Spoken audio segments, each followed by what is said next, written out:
Assalamu alaikum, bonjour à tous, parlons bien, j'espère que vous allez bien. Pour commencer, j'aimerais juste préciser à ceux qui l'ont demandé que la série sur le monde des Houris est mise entre parenthèses. Il est impossible que je la poursuive sans être entravé et les raisons dépassent l'entendement. C'est pourquoi je n'ai même pas cherché à vous expliquer le pourquoi du comment. Mais sachez qu'elle reviendra quand ce sera possible, mais il se pourrait que ça ne se fasse pas, je préfère être honnête avec vous. Et cela ne dépend pas d'une plateforme X ou Y, je tenais à vous le faire savoir, histoire qu'il n'y ait pas de malentendu. Avant de démarrer cette vidéo, je vous demande à tous de penser à mettre un like, à vous abonner si ce n'est pas encore fait et à bien activer la cloche des notifications. Tout ceci est gratuit pour vous mes amis et vous demande moins de 30 secondes et cela aide grandement au développement de la chaîne qui prend cher en signalement et en shadowban. Merci à vous les amis. Également pour toutes les vidéos que vous ne voyez plus sur la chaîne, c'est tout simplement qu'elles sont en accès restreint pour éviter ces signalements. Pour les retrouver, vous avez juste à rejoindre via cet onglet que vous trouverez à côté du bouton s'abonner. Alors vous l'aurez remarqué, nous vivons une époque très étrange dans un monde qui d'année en année nous dévoile de nouvelles lignes franchies en termes de décadence. Et sachez que le pire est à venir mes amis. Ne me demandez pas si j'ai une boule de cristal, ce n'est pas le cas. Je dirais juste que les rêves révèlent parfois certaines choses à certaines personnes et une chose me laisse croire que ce que nous avons vécu avec le Coco-19 n'était qu'une mise en bouche à côté de ce qu'on pourrait voir apparaître dans les temps futurs. Je ne suis pas devin, que Dieu m'en préserve, mais avançons et constatons. J'ai nommé cette vidéo Apocalypse Occident dans la miniature qui annonçait sa sortie. Beaucoup ont sauté sur le titre pour me dire que « Ouais mais Kamel, ce mot apocalypse veut dire révélation, donc rien à voir ». Sauf que dans un contexte religieux et en particulier dans le christianisme, et c'est quand même bête de vous l'apprendre à vous qui avez commenté, qui manifestement êtes de ce bord, que l'apocalypse désigne généralement la fin des temps. Un ensemble d'événements catastrophiques qui mèneraient à la fin du monde tel que nous le connaissons. La révélation s'adresse à des gens qui cherchent, qui lisent entre les lignes, ce qui leur permet de comprendre les textes et d'accéder à l'éveil. Donc s'il vous plaît, faites un effort. Les démons se déchaînent et redoublent d'efforts pour vous conduire au chaos. Vous demandez de la clairvoyance, mais ne faites aucun effort de décryptage. Ces derniers temps, j'ai reçu pas mal de messages me demandant de traiter le problème de cette loi parue en Belgique et qui devrait, selon certains, arriver dans les temps futurs en France, la fameuse loi Evras. Beaucoup avancent que cela ne se fera pas et que tout est entré dans l'ordre, mais au risque de vous décevoir, cette loi, du moins son équivalent, est déjà dans les tuyaux. Le programme AdSense, plus précisément, mais je n'en parlerai pas aujourd'hui, car il faudrait une vidéo complète pour le développer, et surtout, parce qu'il est malheureux de constater que malgré de nombreux avertissements donnés par tant de personnes depuis tant d'années, et bien que nous en soyons encore là, à ronger les os que nous jette le pervers. Je vais être clair avec vous et cette vidéo vous le démontrera. Mais sans une intervention divine, rien ne stoppera ce qui arrivera. Ce n'est pas pour être méchant, car de toute manière, vous l'avez bien constaté vous-même, que les gens sont spectateurs. Ils manifestent pour une hausse du prix du gasoil, pour avoir du pouvoir d'achat, pour le retrait de 5 € sur les APL. Ils se battent comme des chiffonniers pour du Nutella, pour du PQ, mais pas pour les enfants. Rien. Alors oui, les Belges se sont levés, mais depuis quand le débat sur la théorie du genre perdure? Depuis plus de 9 ans, les amis. Alors je vous invite, après visionnage de cette vidéo, à me dire dans les commentaires si vous êtes toujours autant convaincu que le danger est bien écarté. Aussi, en voyant ce genre de scène, beaucoup commencent sérieusement à s'inquiéter de la tournure que prennent les choses et s'interrogent sur cette société occidentale en décrochage complet dans laquelle nous vivons. Et donc, je me suis dit que plutôt que traiter de bribes d'un sujet que vous le verrez n'est qu'une goutte d'eau dans un océan de problèmes bien plus graves, et bien qu'il serait plus profitable de revenir à la genèse de ces nouvelles dérives, afin de comprendre la direction que prend notre société, de comprendre les enjeux qui pilotent ce train de la décadence, et surtout, constater par des faits avérés qu'il est déjà plus que trop tard pour se réveiller. Tout va devenir très clair pour vous, et vous comprendrez aussi que tout ce que vous tentez de repousser est en fait inéluctable. Le wokisme est un programme étudié de longue date, une nouvelle religion qui force la main aux potentiels nouveaux candidats sans que quiconque n'ait le droit de la critiquer. Ils enseignent cette religion dans les écoles et pas dans n'importe lesquelles. Cette idéologie s'en prend directement aux enfants. Ils enseignent une orientation qui au siècle dernier était un crime punissable dans le monde entier. Les changements se sont opérés si soudainement que beaucoup parmi vous doivent se demander à partir de quand tout ce cela est devenu une norme? Pourquoi cette transformation d'un crime en une espèce de religion qu'on force les gens à embrasser par tous les moyens? Quel est le leitmotiv de base? Les droits de l'homme, ou bien tout cela cache d'autres motivations que nous ne connaissons pas? Eh bien aujourd'hui, nous allons essayer de comprendre tout cela. S'il y a des enfants autour de vous, épargnez-leur ce visionnage. Après avoir regardé la vidéo, vous pourrez leur expliquer les choses à votre manière et avec les mots qui conviendront le mieux. Vous le savez mes amis, mais plus la population mondiale augmente, plus le revenu individuel diminue. Je vous donne un petit exemple tout bête. Vous avez 5 millions d'euros, vous les distribuez équitablement à 5 personnes. Chacune de ces personnes prendra une fraction de votre richesse. Mais si ces 5 millions restent entre vos mains, vous serez alors plus riche que la moyenne. Eh bien cette règle mes amis s'applique au monde et à sa population. Ce petit schéma peut sembler hors sujet, mais vous verrez que pas du tout. La particularité des gens qui, on va dire, contrôlent ce monde, c'est qu'ils sont esclaves de l'argent. Nous parlons de gens sans religion, sans principe, sans morale. Tout ce qui les intéresse, c'est le profit. Si la religion était un bon investissement pour eux, ils ne la combattraient pas une seule seconde. Mais si ces gens ont opté pour la religion du dieu argent, c'est tout simplement parce que la véritable religion interdit l'usure, la corruption et de saisir l'argent d'autrui de manière injuste. L'économie de ces pays est basée sur ces dérives, raison pour laquelle la religion n'a plus sa place, où seul le capitalisme règne en maître. Mais aujourd'hui, un obstacle se dresse sur leur chemin de la fortune, la surpopulation mondiale. Ok, revenons maintenant à cette scène qui a beaucoup fait parler. Une scène qui s'est déroulée en juin dernier. Scène dans laquelle on pouvait voir 2 drag queens animer un atelier de maquillage pour enfants. Ce genre d'initiatives se sont en fait multipliées. Nombreuses sont les municipalités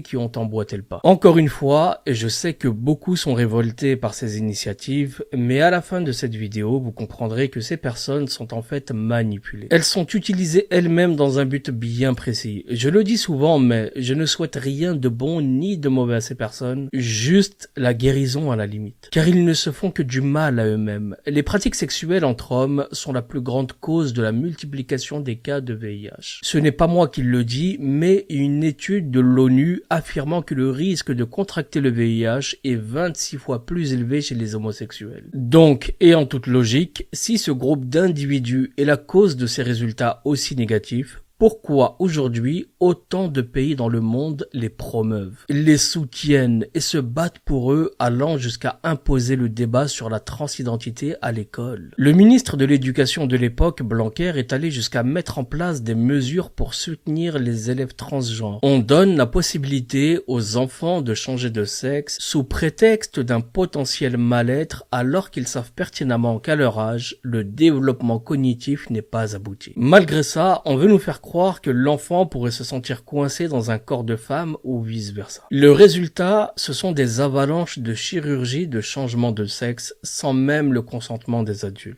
Parfois même motivés par les adultes. Et malheur à ceux qui se mettraient sur le chemin de ces décisions malsaines. Face à tous ces troubles, vous vous inquiétez, ce qui est normal. Mais vous allez voir, et je suis désolé de vous l'annoncer une fois de plus, que le pire est encore devant nous. Les transgenres et les homosexuels, vous le savez, ne peuvent pas donner naissance, ce qui stoppe net leur descendance. Je viens de vous donner la clé pour déchiffrer le reste de cette vidéo. Ceci devrait vous aider à comprendre pourquoi la communauté LGBTQ-GTIR32 bénéficie de cet immense soutien. Le pourquoi dans la plupart des pays, l'immoralité s'est propagée à grande vitesse. Pourquoi ceux qui auraient le malheur de les combattre seraient immédiatement mis au banc. Maintenant, nous allons entrer dans le dur. Installez-vous confortablement et surtout, ouvrez bien vos oreilles. Le monde a toujours connu des guerres avec pour chacune des objectifs différents, mais la plupart d'entre elles avaient pour but de s'emparer du ou des pays en question, de leurs richesses et d'asservir les peuples. Le monde n'a jamais connu la paix telle que nous la connaissons aujourd'hui. Il y a toujours eu des guerres. Avant que le monde n'atteigne l'idée de la paix sur Terre et ne mette fin à ces guerres, l'idée du mariage et de la procréation était quelque quelque chose de très positif dans la société. Il n'y avait pas de planning familial, pas de pilules contraceptives, pas d'hystérectomie ni de dispositifs tels que les stérilets ou toute autre chose qu'on distribue gratuitement aujourd'hui. Il n'y avait rien de tout cela à l'époque. Et de nos jours, bizarrement ou non, le mariage et la reproduction sont vivement critiqués. L'idée générale de la reproduction est devenue quelque chose de négatif tout en sachant qu'à une autre époque, et plus précisément jusqu'à l'affaire du roi Philippe, eh bien l'Occident autorisait la polygamie. Cela a même duré un millénaire, et je parle bien de non-musulmans, les mêmes qui la considèrent maintenant comme un crime punissable. Ce temps est bel et bien révolu, car tout cela signifie aujourd'hui avoir une grande famille. Et si la loi n'était pas passée par là, alors pour les législateurs, cela signifiait ni plus ni moins qu'une augmentation de la population mondiale. Une chose qui frappe également, c'est le traitement qu'ont subi les Mormons aux États-Unis. Car en plus d'être polygames, ils sont également ancrés dans la croyance. Et la croyance est une véritable kryptonite pour les dirigeants de ce monde, et pour s'en débarrasser, voyez comment procédaient ces enfants du diable. Tout a commencé au 19e siècle, et plus précisément en 1859, à l'époque où Darwin publiait son second ouvrage intitulé « De l'origine des espèces au moyen de la sélection naturelle ou de la préservation des races favorisées dans la lutte pour la vie ». Vous allez normalement comprendre d'où viennent en partie les idées constituant les piliers des pires dérives que nous voyons apparaître au fil des années. Dans ce livre, Darwin présente sa théorie révolutionnaire de l'évolution par la sélection naturelle. Et ce livre est devenu l'un des écrits scientifiques les plus influents de tous les temps, dans lequel il aborde entre autres la surproduction, disant que la plupart des espèces produisent plus d'individus qu'il n'en peut survivre. Et cette surproduction conduit à une compétition pour les ressources et est un élément clé de la sélection naturelle. Et c'est suite à la parution de cet ouvrage que sont apparus les premiers athées qui remettaient en question l'existence de Dieu. Ce livre fut une véritable victoire pour les laïcs. Ils le considéraient comme un livre religieux suite à de nombreuses années passées à combattre l'idée de l'implication de l'Église chrétienne dans les affaires de l'État. Leur plus grand obstacle dans cette société était de ne pas avoir d'alternative à la religion, rendez-vous compte. Mais ce n'était plus un problème car la théorie de Darwin fut un parfait support, une nouvelle croyance. Beaucoup de gens les ont soutenus car à cette époque déjà, les églises étaient déjà désertées. Ajoutez à tout cela l'affaiblissement et la chute de la religion chrétienne, le fait que très peu de chrétiens comprenaient leur religion et le résultat est sous nos yeux aujourd'hui. Beaucoup de poètes de l'époque écrivaient avec tristesse la perte de Dieu dans la société. Lorsque l'athéisme est apparu, beaucoup de gens mettaient fin à leur vie. L'humanité à cette époque a traversé une période très étrange. Les choses sont restées ainsi, l'athéisme poursuivant son chemin dans la société jusqu'à ce que la Première Guerre mondiale éclate en 1914. Des millions de soldats et de civils furent alors tués et beaucoup de femmes perdirent leur mari. Après cette guerre sévère qui a duré 4 ans, l'humanité n'a pas connu la paix très longtemps parce que tout juste 21 ans plus tard, en 1939, la Seconde Guerre mondiale éclata et durant 6 années qui feront 60 millions de morts. Lorsque cette Seconde Guerre mondiale prit fin, l'humanité ne connut pas la paix plus longtemps parce que tout juste 10 ans plus tard, en 1955, des guerres civiles éclatèrent dans environ 170 pays, parmi lesquels le Soudan, le Guatemala, le Salvador, au Liban, en Angola, au Mozambique, au Cambodge, en Somalie, au Tchad, au Libéria et j'en passe. L'un des plus importants fut le conflit palestinien qui a eu lieu en 2 étapes, en 1948 et en 1967. Imaginez-vous des guerres civiles dans 170 pays. Et imaginez-vous maintenant le nombre de morts, sachant que c'était surtout des hommes. La population mondiale à cette époque n'était que de 2 milliards d'individus, et un important pourcentage de ces 2 milliards étaient des femmes à cause de ces guerres. Les femmes de l'époque souffraient de cette pénurie d'hommes. Elles restaient parfois célibataires jusqu'à leur mort. Du coup, beaucoup d'hommes de l'époque devenaient le plus naturellement du monde polygames polygames en raison de ce manque d'hommes et du grand nombre de femmes seules. Les choses sont restées ainsi jusqu'à ce que l'équilibre revienne après une longue période. Vous allez vous demander pourquoi je vous ai parlé de tout cela et quel est le lien avec les LGBT. Eh bien, vous allez comprendre le pourquoi. À l'époque, dans les années 60, les homosexuels étaient vus comme déviants et leur statut était punissable par la loi et surtout aux États-Unis. Ils rasaient les murs, ils étaient soumis à des formes d'oppression légale et sociale. Les descentes dans les bars gays étaient courantes. Un de ces bars attirait principalement cette clientèle gay, lesbienne et transgenre. Il s'agissait du Stonewall situé à New York. Dans la nuit du 28 juin 1969, la police a effectué une descente dans ce bar. Mais contrairement à de nombreuses descentes précédentes où les clients étaient intimidés et quittaient les lieux, eh bien cette fois, les personnes présentes ont résisté. Les arrestations et la manière violente dont la police traitait les personnes présentes ont incité une foule à se rassembler et à protester. La situation a rapidement dégénéré en affrontements violents qui ont duré plusieurs jours. Exactement un an plus tard, en 1970, une enquête d'opinion générale fut réalisée aux États-Unis. Cette enquête visait à relever l'opinion des Américains au sujet des homosexuels. Les résultats étaient que plus de 70% des personnes pensaient que les homosexuels étaient dangereux pour la société et qu'ils étaient également dangereux pour les enfants. Cette enquête a donné lieu à une série de protestations des homosexuels et là, c'était littéralement la grande explosion. Ces protestations ont duré presque 10 ans. Chaque année, ils provoquaient des émeutes. Jusqu'en 1978, où le drapeau arc-en-ciel créé par l'activiste Gilbert Baker fut utilisé pour la première fois comme symbole à la demande de l'homme politique et activiste Harvey Milk, qui souhaitait un symbole de fierté pour la communauté gay. S'en est suivi la naissance d'une célébration d'un mois de l'année qui deviendrait le mois de la fierté, qui est donc le mois de juin. Mois où l'incident du bar Stonewall a eu lieu. Ils décidèrent que toutes les protestations futures se feraient systématiquement en juin, et c'est encore le cas jusqu'à ce jour où les défilés se font systématiquement au mois de juin. Leurs protestations ont tout de même continué jusqu'en 1980 où le Parti démocrate est devenu le premier grand parti politique aux États-Unis, et c'est alors que les homosexuels ont acquis plus de liberté dans la société jusqu'en 2003 où la criminalisation de l'homosexualité a été complètement abolie par le Parti démocrate. Cette pratique est devenue une pratique normale, comme n'importe quelle autre pratique. Sauf qu'il était impossible pour eux de pouvoir se marier. Comme je vous le disais juste avant, à cette époque, il y avait des guerres dans quasi toutes les parties du monde. Le chaos et la destruction étaient répandus partout. C'est alors que le 21 septembre 1981, l'Assemblée générale des Nations unies a adopté une résolution qui a établi la Journée internationale de la paix. Ce jour est devenu une célébration qu'ils ont appelée la Journée internationale de la paix. Les droits de l'homme ont eu une plus grande portée qu'auparavant. Ils sont passés d'une organisation qui a été fondée à cause des guerres et des crimes qui se sont produits pendant ces périodes à une arme qu'ils utilisent maintenant comme ils le souhaitent et de manière très insidieuse. Les droits de l'homme ont commencé à améliorer l'image des homosexuels. Ils ont été soutenus de tout cœur par le Parti démocrate jusqu'en 99 où une nouvelle enquête fut réalisée. Ils demandèrent une fois de plus aux Américains leur avis sur les homosexuels, comme pour la première fois. Et là, mes amis, vous allez voir comment on renverse la vapeur. Le pourcentage de personnes qui pensaient que les homosexuels étaient dangereux pour la société et les enfants est tombé de 70 à 29%. 19% d'hommes et 10% de femmes exactement. De 70 à 29%, imaginez-vous. Le pacte de paix sur Terre fut établi par les Nations Unies. Mais ce qu'ils ne savaient pas, c'est que ce pacte de paix n'allait pas jouer en leur faveur, car allant tout simplement à l'encontre de leur idéologie. Ainsi, ils ont commencé à voir les répercussions de cette paix et ont réalisé que tout était contre eux. L'humanité a commencé à se reproduire. La population mondiale, qui était alors de 2,5 milliards de personnes en 1950, donc tout juste 5 ans après la fin de la Seconde Guerre mondiale, est restée constant pendant de nombreuses années. Les guerres se sont estompées et en 1983, l'humanité se multipliant est passée de 4,6 milliards d'individus à 6,8 milliards pour l'année 2008. L'humanité ne s'est pas arrêtée là. Elle a augmenté de 2 milliards et demi en moins de 16 ans, atteignant en 2023 les 8 milliards d'individus, sachant que l'humanité l'humanité est encore en pleine croissance. Étant conscient de ce problème, en 1960, la FDA a approuvé la pilule contraceptive orale. C'était la première fois dans l'histoire du pays qu'un médicament oral était spécifiquement approuvé pour la contraception. L'Église catholique à l'époque interdisait les contrôles de naissance, mais après les pressions des États et les discours plus que menaçants, ils l'ont autorisé et l'ont même promu au sein même de l'Église. Imaginez-vous un peu, la promotion du contrôle des naissances à l'intérieur même d'une église. Un prêtre qui vous dit clairement que vous devez faire le maximum pour éviter de donner la vie. Et en seulement 5 ans, on pouvait compter pas moins de 3,5 millions d'hystérectomies pour les filles de plus de 15 ans. Non seulement cela, mais l'avortement a été autorisé dans tous les États du pays. Il était interdit avant et c'était même un crime dans la plupart des pays dans le monde. Les gens n'étaient même pas autorisés à avoir plus d'un certain nombre d'enfants. Le féminisme a ensuite émergé et si vous voulez, on en parlera également dans de prochaines vidéos. Vous avez juste à le demander en commentaire. Le féminisme a donc fait son apparition et a été soutenu pour ruiner et dénigrer l'image de la famille en général et a été répandu massivement dans nos sociétés. Puis, ils ont commencé à permettre l'homosexualité, l'ont soutenu publiquement et explicitement jusqu'à autoriser leur mariage à l'époque d'Obama. Après avoir réalisé que cette idée n'était vraiment pas mauvaise et qu'elle était avantageuse pour eux, de cette époque à ce jour, il est devenu quasi impossible de critiquer cette orientation. Ils en sont arrivés au point où ils l'enseignent dans les écoles, sachant qu'en promouvant cette idée, ils pourraient stopper net beaucoup de lignées, ce qui veut dire beaucoup d'individus qui ne donneraient plus de naissance. Rappelez-vous des chiffres que je vous ai donnés en début de vidéo sur la transmission du VIH chez les homosexuels, soit environ 40 millions d'homosexuels qui sont morts à ce jour à cause de cette pratique. À 20 millions d'individus près, on pourrait l'égaler au nombre des victimes de la Seconde Guerre mondiale. C'est juste impressionnant. Les dernières statistiques en 2022 disaient que 630 000 personnes sont mortes pour cette seule année. Avec autant d'outils, et je n'ai même pas parlé des plus récents, à savoir le PicPic, nous pouvons constater qu'il s'agit d'un réel combat contre la croissance rapide de la population mondiale, et tout cela joue en leur faveur. Ils ont énormément soutenu cela et ont également soutenu les transgenres, puisqu'ils ne peuvent pas avoir d'enfants, et à la fin, on s'aperçoit grâce à des études que la plupart de ces transgenres tentent ou finissent par mettre fin à leur vie. Ce qui veut dire qu'il y a bien quelque chose qui ne tourne pas rond, les gars. Et encore une fois, je parle avec du factuel. Je pourrais également vous faire une vidéo sur les divertissements auxquels ont accès les enfants de nos jours grâce au téléphone qu'ils ne devraient même pas avoir entre leurs mains. Vous seriez choqués de voir à quel point ils tentent par tous les moyens d'implanter leurs idées malveillantes dans leurs esprits. À quel point ils veulent vendre l'idée que tout cela est normal et tout cela n'ira pas en s'arrangeant, car leur objectif, ils n'en dévieront pas. Ils sont convaincus que nous sommes trop nombreux et qu'un nombre bien défini de personnes doivent disparaître. Donc attendez-vous à des troubles. Les emblématiques pierres dressées des Georgia Guidestones donnaient déjà la couleur depuis presque 2 décennies avant de disparaître. Des pierres qui ont toléré autant d'années la nécessité du génocide. Juste ça. Détail énigmatique, cette tablette explicative répertoriant certains détails de la structure et qui mentionne une capsule temporelle enterrée en dessous. Le contenu de cette capsule temporelle, si elle existe, est un mystère total. Ici également, vous avez les 10 commandements pour un nouvel âge de raison, parmi lesquels de maintenir l'humanité en dessous de 500 millions d'habitants en perpétuel équilibre avec la nature. Ou encore de guider judicieusement la reproduction. En somme,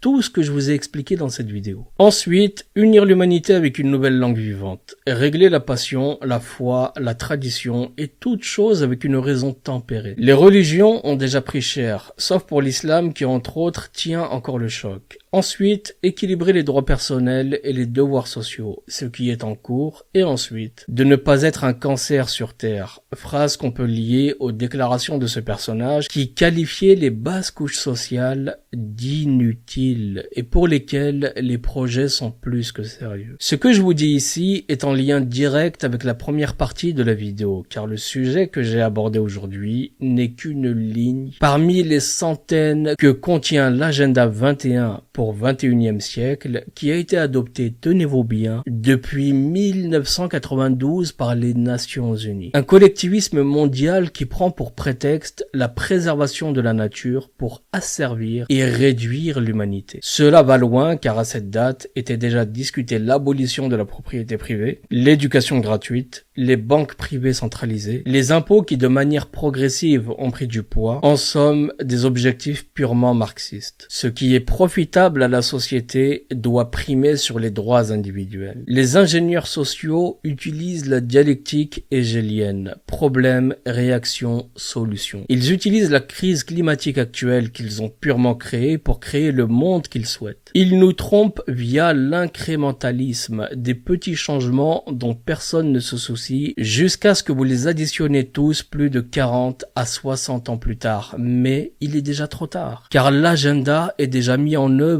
sous votre nez depuis tant d'années. Les Guidestones, leur œuvre était là, et nous donner les signaux, dépopulation, planification familiale et eugénisme. Que dire de plus, mes amis? Donc n'espérez pas les beaux jours de sitôt, à moins que notre créateur en décide autrement. Je vois souvent des vidéos dans lesquelles on pointe du doigt les Klaus Schwab, les Bill Gates, et cela démontre une chose, mes amis. C'est qu'ils vous manipulent comme ils le souhaitent, car les véritables responsables, ceux qui ordonnent, sont loin d'être sous les feux des projecteurs. Pas folle la guêpe. On peut développer ce sujet autant que vous le souhaitez. Il existe bien sûr des solutions viables, mais le confort a déjà trop rongé le cœur de ceux qui assistent à leur fin un verre de coca à la main. N'hésitez pas à me dire ce que vous en pensez, s'il est nécessaire de dérouler le fil davantage. N'hésitez pas à liker cette vidéo si elle vous a plu. Cela aidera grandement cette chaîne. Partagez-la autour de vous et pour ma part, je vous donne rendez-vous prochainement pour un nouvel opus. Prenez soin de vous et de vos proches. Assalamu alaikum, paix sur vous.